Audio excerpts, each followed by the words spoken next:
And this is my most favorite among the four criteria. Ito na yung last. But you need to believe really strongly whatever message you are sharing. Okay? You need to strongly believe that the person listening to your good message understands it deeply, as deep as you understand it. Okay? And kailangan maniwala ka na kapag ka naintindihan niya to, he or she can also share it to his or her friends, to the world.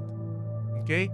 Kasi perhaps malaman niya rin na itong message na to is kailangan din ng ibang tao.